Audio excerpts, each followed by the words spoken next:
നരേന്ദ്രമോദിയുടെ കീഴിൽ ലോകത്തിലെവിടെയും ഭാരതീയർ സുരക്ഷിതരെന്ന് കേന്ദ്ര പ്രതിരോധ മന്ത്രി രാജ്നാഥ് സിംഗ്.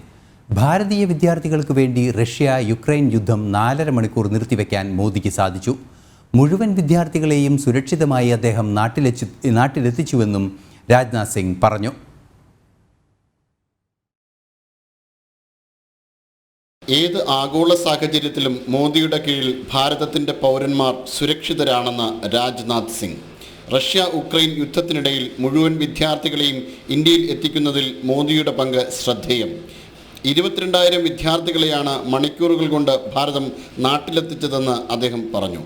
लेकिन देखिए हमारे प्रधानमंत्री का 56 इंच का सीना मेरे बहनों भाइयों, उन्होंने कहा चिंता मत करो और उन्होंने टेलीफोन उठाया, रूस के राष्ट्रपति मिस्टर पुतिन को मिलाया, उनसे बात की, यूक्रेन के राष्ट्रपति मिस्टर जेलेंस्की से बात की और बहनों भाइयों 4.5 घंटे के लिए युद्ध रुक गया और 22,500 बच्चे हमारे भारत के वहां से अपने देश वापस आ गए.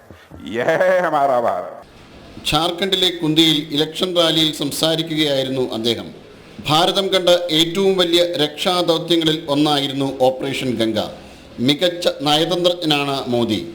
റഷ്യൻ പ്രസിഡന്റ് വ്ളാദിമിർ പുടിനെയും ഉക്രൈൻ പ്രസിഡന്റ് സെലൻസ്കിയെയും അദ്ദേഹം ബന്ധപ്പെട്ടു. 4.5 മണിക്കൂർ യുദ്ധം നിർത്തിവയ്പ്പിച്ചു. ചുരുങ്ങിയ സമയം കൊണ്ട് വിദ്യാർത്ഥികളെ നാട്ടിലെത്തിക്കാൻ അദ്ദേഹത്തിനായെന്നും രാജ്നാഥ് സിംഗ് പറഞ്ഞു. നാഷണൽ ഡെസ്ക്, ജനം.